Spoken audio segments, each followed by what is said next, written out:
మోకాళ్ల నొప్పులు, gas, gut health వంటి సర్వ రోగాలకు నివారణి అరుణ యోగా ఆముదం. నోరు మంచిదైతేనట ఊరు మంచిదవుతుంది. పెద్దవాళ్ళు కొన్ని మాటలు ఊరికే చెప్పలేదు. వాళ్ళ అనుభవాలతో చెప్పిన ప్రతి మాట ఫాలో అయితే మనకి మంచిదే. ఈ మధ్య చూస్తున్నాం ప్రతి ఒక్కరు మీడియాని ఏ రేంజ్‌లో వాడుకోవాలో ఆ రేంజ్‌లో వాడేసుకుంటున్నారు. తప్పేమి లేదు. వాక్కు అనేది వాళ్ళ స్వేచ్ఛ. ఏదైనా వాళ్ళ అభిప్రాయాన్ని స్వేచ్ఛగా పంచుకోవచ్చు. కానీ అతి మితిమీరితే ప్రమాదం ఎలా ఉంటుందో కూడా పరిణామాలు కూడా చూస్తూనే ఉన్నాం. అంతే వేగంగా వస్తున్నాయి. సో, ఇప్పుడు ఒక్కొక్కరు ఒక్కొక్క అభిప్రాయాలు చెప్తున్నారు. గౌరవంగా మర్యాదగా ఉండాలి, వస్త్రధారణ ఇవన్నీ మంచివే. మంచి విషయాలు చెప్పుకోవడం ద్వారా కొంతమందిలో మార్పు వస్తుంది అని ఆలోచన, ఆశించడం కూడా చాలా మంచిదే. బట్ ఇప్పుడు ఈ డైవర్షన్ ఒక వార్ లాగా వెళ్ళిపోతోంది. సోషల్ మీడియా వేదికగా ఇప్పుడు ఎక్కడ చూస్తున్నా కూడా యాక్టర్ శివాజీ గారు చేసినటువంటి వ్యాఖ్యలు, ఆ తర్వాత కౌంటర్‌గా మరికొంతమంది హీరోయిన్స్ చేస్తున్నటువంటి కౌంటర్‌లు కూడా చూస్తున్నాం. అయితే మధ్యలో నా అన్వేష్ విదేశాలలో ఎక్కడెక్కడికో తిరుగుతూ ప్రపంచమంతా చుట్టేస్తూ అందరికీ దగ్గరైనటువంటి నా అన్వేష్ కూడా ఈ విషయంలో జోక్యం చేసుకోవడంతో పాటు కాస్త ఎక్కువగా చెప్పారేమో అని అనిపిస్తూ ఉంది. ఎందుకంటే వైద్యులకంటూ ఒక ప్రయారిటీ ఇస్తాం. ప్రతి మనిషి శరీరంలో ప్రతి ఒక్క అవయవం యొక్క ఇంపార్టెన్స్ కావచ్చు, పనితీరు అన్నీ వాళ్ళకి తెలిసినట్టుగా మనకు అంత తెలీదు. ఒకవేళ మనకి ఏవైనా జబ్బులున్నా దాని గురించి తెలుసుకోవడంలో తప్పులేదు. కానీ ఇప్పుడు అందరూ సైంటిస్టుల్లా మారిపోతున్నారు. చాలా డీప్‌గా, డెప్త్‌గా చెప్పే ప్రయత్నాలు చేస్తున్నారు. అందుకోసం నా అన్వేష్ ఏకంగా ఒక వాటర్ మెలాన్ పుచ్చకాయను పట్టుకొని ఆయన చెప్పిన విధానం మాత్రం 100% అందరం ఖండించాల్సిందే. అంత డెప్త్‌గా మాట్లాడాల్సిన అవసరం లేదు. ఒకవేళ తన అభిప్రాయం చెప్పుకోవాలి అనుకున్నా దానికి అనేక రకాల వే ఉంది. ఆల్రెడీ ఆయన ఒక పాపులర్ యూట్యూబర్ కాబట్టి, ఇన్‌ఫ్లుయెన్సర్ కాబట్టి వాళ్ళు మాట్లాడే ప్రతి మాట సొసైటీ పైన, అందరి పైన, అప్‌కమింగ్ జనరేషన్ పైన ఎలాంటి ప్రభావం చూపిస్తుందో కూడా ప్రతిదీ ఆలోచించుకొని మాట్లాడాల్సినటువంటి పరిస్థితులు కూడా ఉన్నాయి. అయితే ఇదంతా ఎందుకంటే ఒక రకమైన ఆవేదన. సో, ఆడవాళ్ళకేముంటాయి, మగవాళ్ళకేముంటాయి, వాళ్ళ ఇట్లా అన్నీ వివరిస్తూ చెప్పడం అనేది చిన్నపిల్లలు చూస్తారు అలాంటి కంటెంట్లు, పెద్దవాళ్ళు చూస్తారు. అందరూ ఒక రకంగా ఉండరు. కొంతమంది సున్నితమైన మనసుతో ఉంటారు. కొంతమంది నాలెడ్జ్‌గా తీసుకునే వాళ్ళుంటారు. కాబట్టి మనం ఒక వీడియో గానీ, ఒక మాట గానీ సొసైటీలోనికి వదలాలి అంటే మిమ్మల్ని మీరు కంట్రోల్ చేసుకోవడం నేర్చుకోవాలి ఫస్ట్. సో, ఇప్పుడు జరుగుతున్న ఈ వార్‌కి సంబంధించి తన అనుభవంతో కొన్ని మాటలు షేర్ చేసుకోవడానికి మనతో పాటు శ్రీమతి గంటి ఉషా గారు ఉన్నారు. మేడంతో మాట్లాడదాం. మీ అందరికీ తెలుసు గతంలో కూడా అనేక విషయాలు మనం మాట్లాడాం. మహిళలు వస్త్రధారణ కావచ్చు, ఫ్రీడమ్ కావచ్చు, వుమెన్ ఒకటే కాదు మనుషుల్లో సొసైటీ అనేటప్పటికి మగవాళ్ళు ఉంటారు, ఆడవాళ్ళు ఉంటారు. వాళ్ళ రోల్ ఏంటి, వీళ్ళ రోల్ ఏంటి, సొసైటీ హెల్తీగా ఉండాలి అంటే, హెల్తీ ఎన్విరాన్మెంట్ ఉండాలంటే అందరి పాత్ర ఏంటి అనేది కూడా అనేక వీడియోలు మనం మాట్లాడుకున్నాం.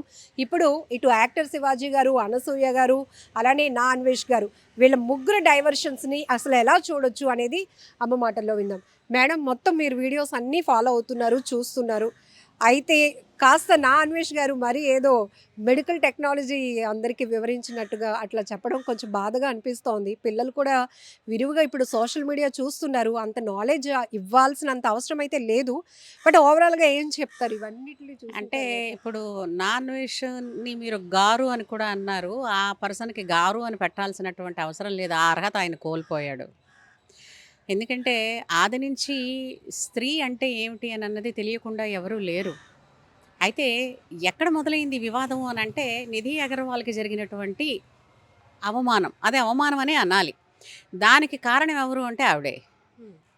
ఇప్పుడు అలాంటి డెలికేట్ వస్త్రాలు కట్టుకున్నప్పుడు పొరపాటున ఎక్కడైనా ఆ దాడిలో అంటే వాళ్ళందరూ ఆ మీదన పడ్డంలో ఆ దొమ్మిలో ఎక్కడైనా ఆమె వస్త్రం చిరగరాని చోట చిరిగితే పరిస్థితి ఏంటి అన్న ఆవేదన ప్రతి ఒక్కరికి ఉంటుంది. అందరూ చెప్పలేకపోతారు. అది కొంచెం స్టేజ్ ముఖంగా శివాజీ గారు చెప్పారు. ఎందుకన్నారు అని అంటే అతను కూడా అదే అన్నారు. అందరి మీద ఆ క్రేజ్ ఉండదు, సెలబ్రిటీస్ అనగానే ఉంటుంది అని. అందులో కొంతమంది మరి హీరోయిన్స్ అని అన్నారు. తమకు తాము హీరోయిన్స్ అని అనుకున్న వాళ్ళందరూ కూడా దాని మీద వచ్చి ఇది ఇలా అనొచ్చా, అలా అనొచ్చా అన్నారు. దానికి సపోర్ట్ చేసిన వాళ్ళు కూడా కొంతమంది అన్నారు. సరే, ఎవరి మట్టుకు వాళ్ళు అంటున్న కొద్దీ ఆయన చెప్పింది ఏంటంటే అందులో ఉద్దేశం మంచిదే. మన దేశంలో మన దేశం అనకుండా మనం ఒక సృష్టిలో అసలు హ్మ్. ఇది బావుంది. సృష్టిలో 84,00,00,000 జీవరాశులు ఉన్నాయంటారు. వాటన్నింటిలోనూ వస్త్రం, ఆచ్ఛాదన ఎవరికి కావాలి? మనిషికి. అవి లేని వాటిని ఏమిటంటారు? వేరేగా నేను చెప్పక్కర్లేదు. మరి ఇది మితిమీరిపోతే ఇప్పుడు విశృంఖలత్వాన్ని స్వేచ్ఛ అనుకుంటున్నారు కదా! విశృంఖలత్వంగా ఉండే వాళ్ళని ఉన్మాదులు అని అంటారు. తెలుగు అనే పదాన్ని, తెలుగు పుస్తకాన్ని, వ్యాకరణాన్ని, డిక్షనరీని ఎప్పుడైనా చదివితే తెలుస్తుంది. ఎవరైతే ఈ వస్త్రాల గురించి మాట్లాడుతున్నారో ఎంత తక్కువ వేసుకుంటే అంత స్వేచ్ఛని, స్వేచ్ఛ వస్త్రంలో లేదు. నీ భావుకతని తెలియచేయడంలో ఉన్నది. ఏం భావాన్ని? నువ్వు చెప్పే భావం ముందు నీకు ఉపయోగపడాలి, లేదా నీ సమాజానికి ఉపయోగపడాలి. ఈ 2 ఉపయోగపడని వాటిని మేము స్వేచ్ఛ అంటాము అని అంటే అది వాళ్ళ పైత్యం అనాలి తప్ప అదైతే స్వేచ్ఛ కాదు.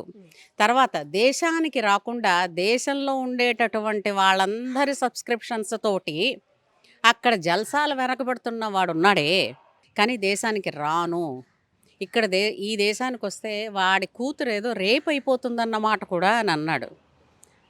ఇక్కడ కన్నా అక్కడుంటేనే చెడిపోతుందిగా. ఎందుకంటే గుడ్డలు కూడా తీసుకుని మీరు తిరగండి అని ఆయనే స్వేచ్ఛగా చెప్తున్నాడు.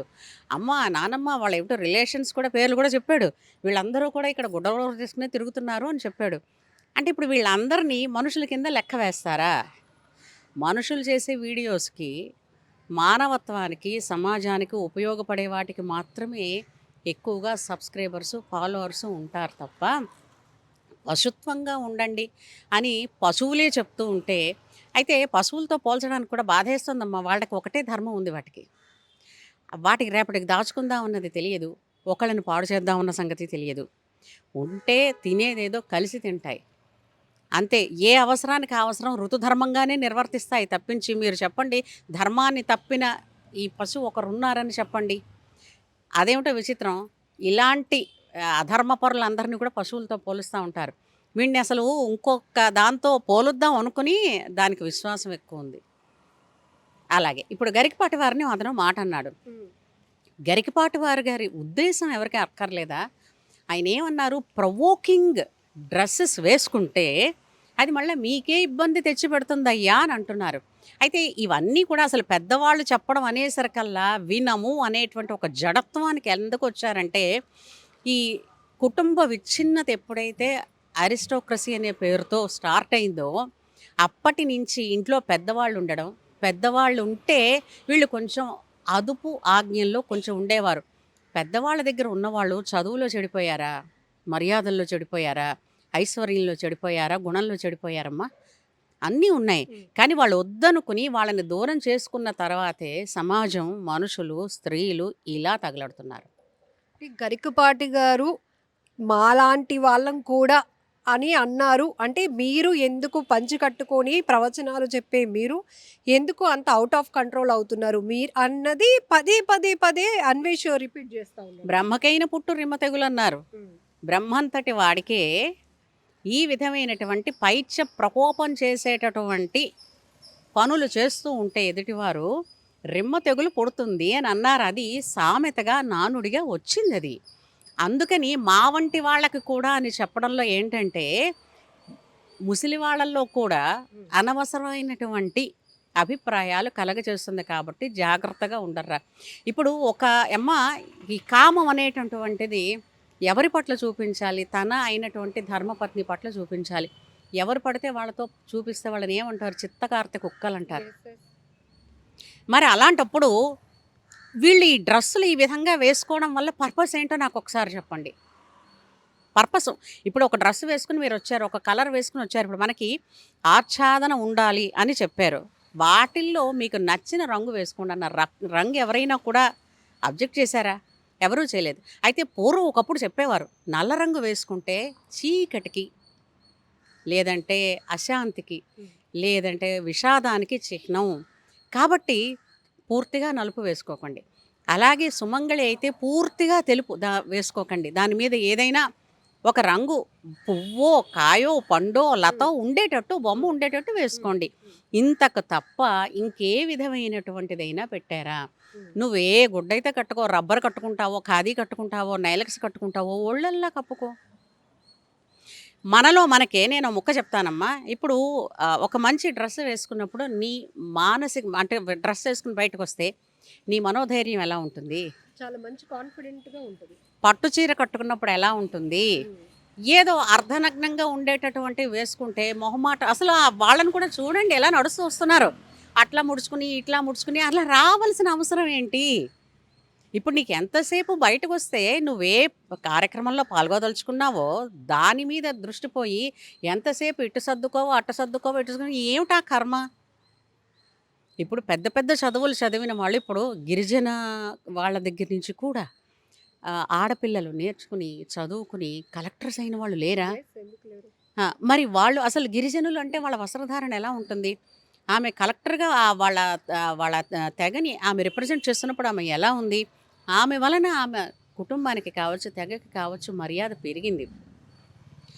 ఆడది వేసుకునే బట్టలలోనే ఆ కుటుంబం తాలూకు లేదా ఆ సమాజం తాలూకు, ఆ దేశం తాలూకు ప్రగతి, సంస్కృతి ఆధారపడి ఉంటాయి.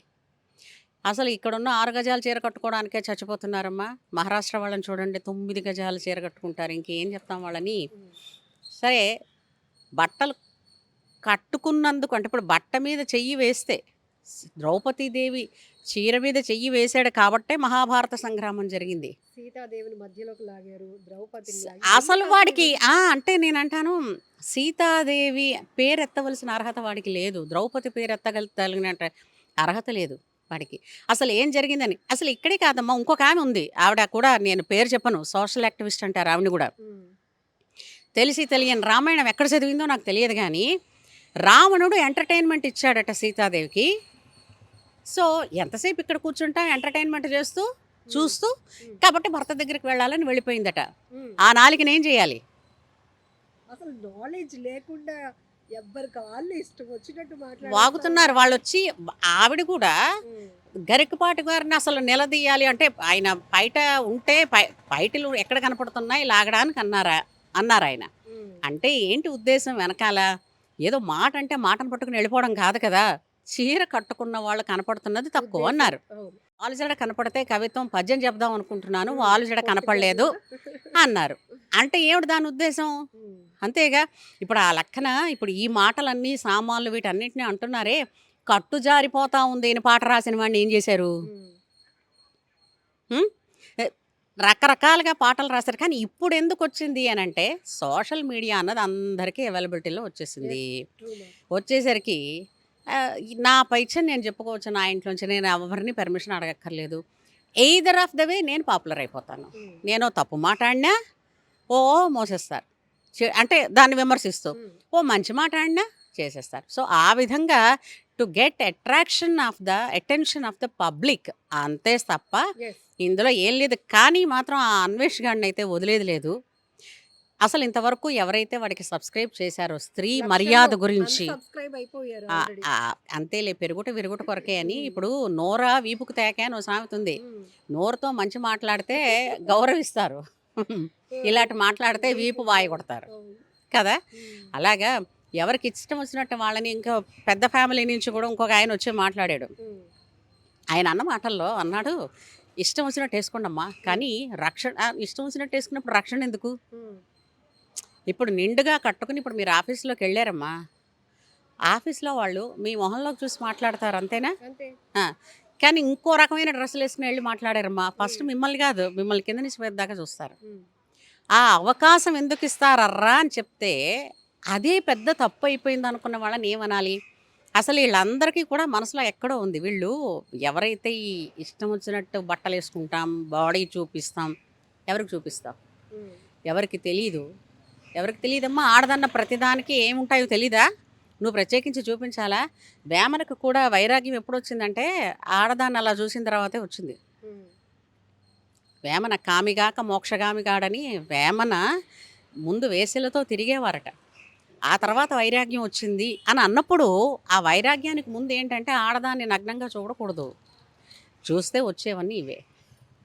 సో నువ్వేం చేయదలుచుకున్నావు? నీ వలన మరొక అమ్మాయి గనక ఈ విధంగానే డ్రెస్ వేసుకుంటాను అనంటే ఇలా వేసుకుని తిరిగిన సెలబ్రిటీస్కి బాడీ గార్డ్స్ ఉంటారు. మరి వీళ్ళ పరిస్థితి ఏంటి? మరి వీళ్ళని ఎవరు ప్రొటెక్ట్ చేస్తారు? ఉమ్.